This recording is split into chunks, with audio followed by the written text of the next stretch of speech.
Assalamualaikum warahmatullahi wabarakatuh. Kita jumpa lagi di channel YouTube Bustaminarda. Saya doakan seluruh penonton channel YouTube Bustaminarda agar selalu berada dalam lindungan Allah Subhanahu wa taala, Tuhan yang Maha Esa. Sahabat BN yang berbahagia dimanapun berada.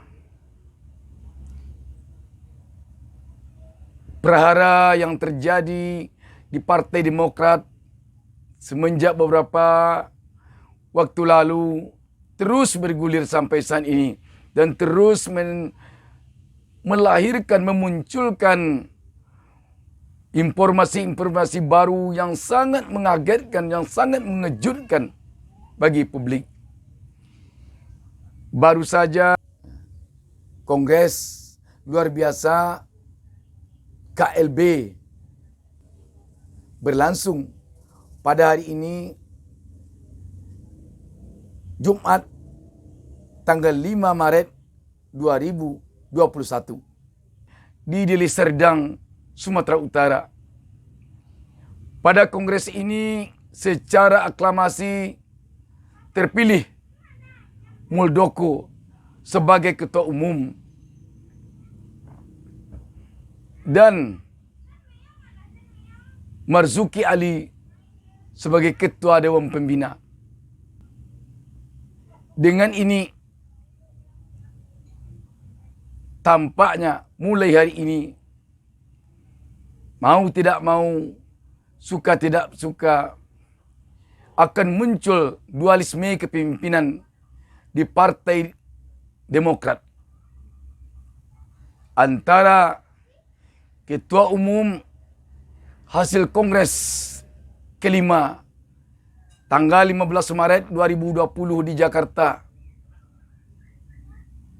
AHY, dan Ketua Umum DPP Partai Demokrat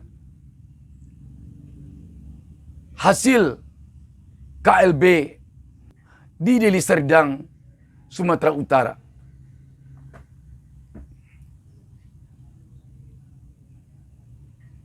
Teka-teki yang selama ini bahwa KSP Muldoko disebut-sebut ada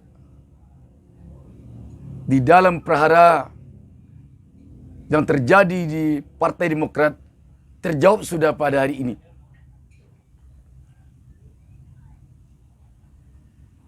Di mana Muldoko secara aklamasi terpilih oleh Kongres luar biasa ini sebagai nakhoda Partai Demokrat versi KLB Deli Serdang. Kejadian ini mengingatkan kita kepada fenomena politik negeri ini dari masa ke masa. Dalam hal ini nanti akan sangat ditunggu lagi apakah hasil KLB ini akan disahkan oleh Menkumham ataukah tidak. Sebab Menkumham dalam ini merupakan wasit penentu sah tidak sahnya hasil Kongres luar biasa di Deli Serdang ini. Kalau hasil Kongres luar biasa Deli Serdang disahkan Menkumham, bagaimana dengan hasil Kongres kelima di Jakarta yang sudah disahkan sebelumnya oleh Menkumham? Ini merupakan prahara yang makin lama makin besar di tubuh Partai Demokrat. Sebagai dampak dari ini, nanti akan terlihat bagaimana dengan fraksi Partai Demokrat di DPR RI. Selanjutnya, bagaimana nanti fraksi Partai Demokrat di DPRD provinsi dan DPRD kabupaten kota di seluruh Indonesia.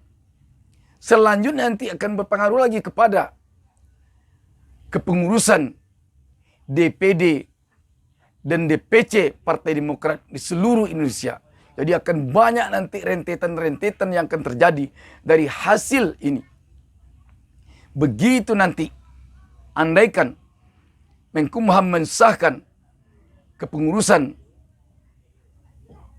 DPP versi KLB Deli Serdang, dampaknya akan langsung nanti ke fraksi DPR RI, fraksi Demokrat di DPR RI, DPRD provinsi, dan DPRD kabupaten kota di seluruh Indonesia.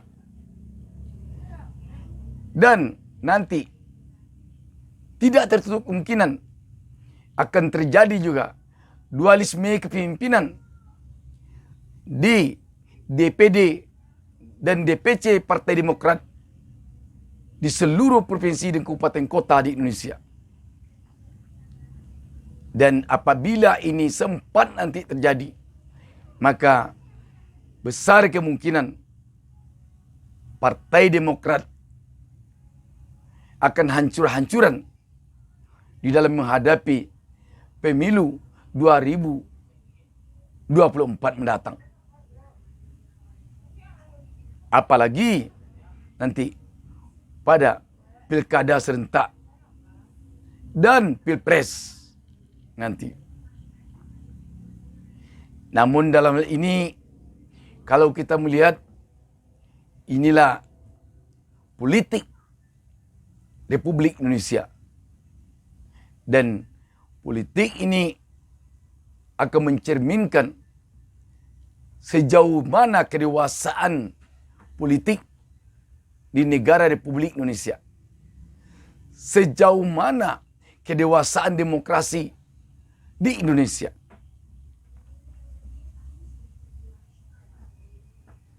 Dan kalau kita lihat,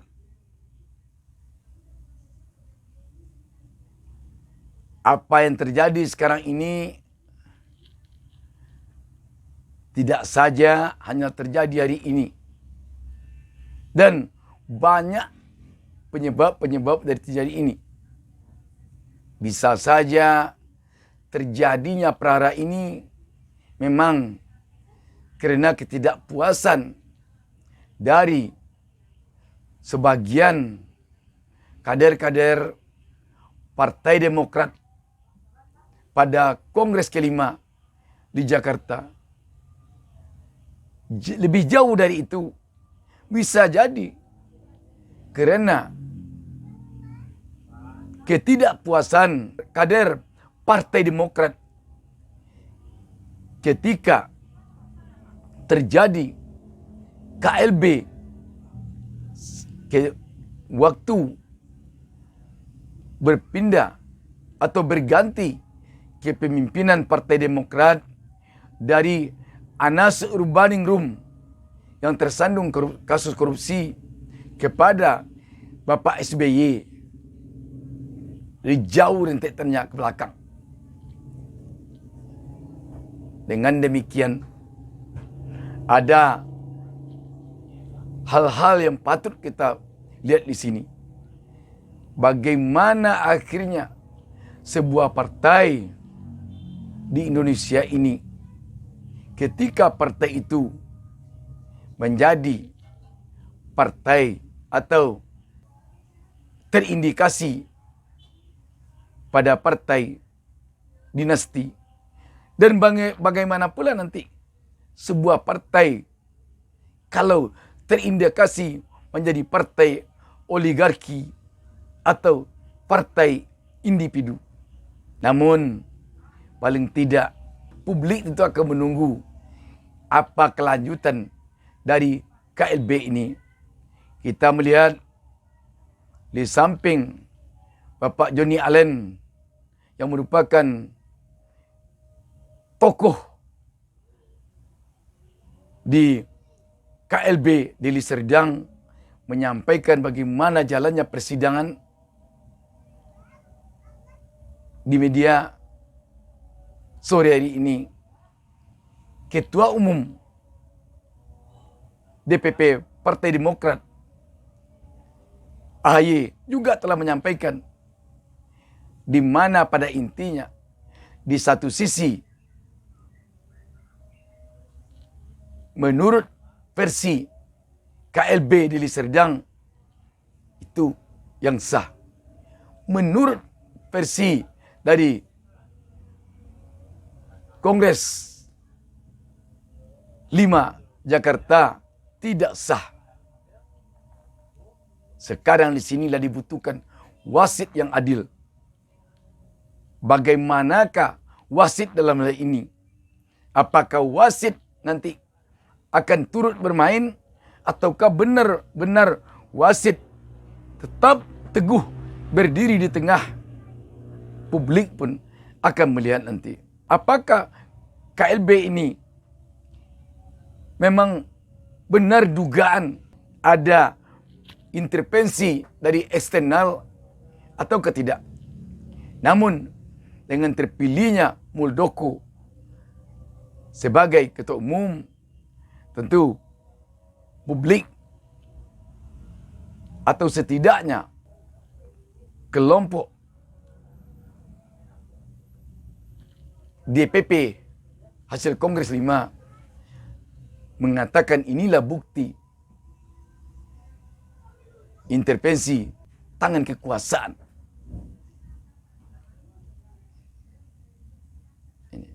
Namun bagaimanapun tentu pihak kelompok KLB Deli Serdang melakukan hal-hal yang mengatakan bahwa ini tidak ada sangkut pautnya dengan persoalan campur tangan kekuasaan. Namun adu ini nanti, adu kekuatan, adu opini, adu versi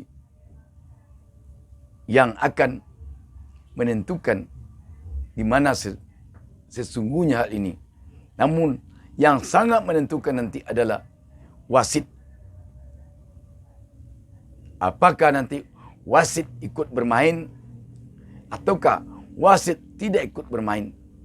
Tentu publik akan melihat nanti dari pengesahan hasil Kongres 5 ini. Fenomena ini sungguh sangat menarik diamati, diperhatikan. Karena ini adalah pelajaran berharga bagi bangsa ini ke depan.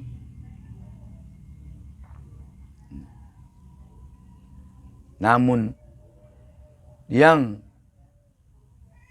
menyedihkan nanti, yang mungkin dikhawatirkan oleh kader-kader Partai Demokrat yang mungkin sama sekali tidak ada kepentingannya dari kedua belah pihak, tetapi mereka hanya menjadi kader, menjadi pemilih, menjadi simpatisan dari Partai Demokrat selama ini adalah kalau nanti sempat Partai Demokrat hancur karena ini. Kita tentu berharap bagaimanapun jangan sampai fenomena ini, prahara ini membuat Partai Demokrat hancur luluh. Di saat-saat Partai Demokrat akan menghadapi pesta demokrasi tahun 2024, di mana pesta demokrasi ini boleh dikatakan pesta demokrasi yang lebih menentukan dibandingkan pesta demokrasi tahun 2019. Terutama sekali kalau kita lihat dari segi Pilpres. Kalau tahun 2019 Pilpres mengikut sertakan incumbent, pada tahun 2024 nanti Pilpres tidak lagi akan mengikutkan incumbent. Sudah benar-benar sama-sama keluar dari garis start. Dan sungguh sangat disayangkan kalau Partai Demokrat tidak sempat ikut dalam hal ini. Atau kalau sempat Partai Demokrat tidak cukup kekuatan untuk ikut dalam start ini nanti. Semoga kita dapat menyaksikan perjalanan Partai Demokrat ke depan mulai hari ini, mulai saat ini. Dan semoga kita dapat belajar dari sini dan melihat dari sini tentang kedewasaan perpolitikan kita, kedewasaan hukum kita, dan kedewasaan demokrasi kita di negeri ini. Terima kasih. Wassalamualaikum warahmatullahi wabarakatuh.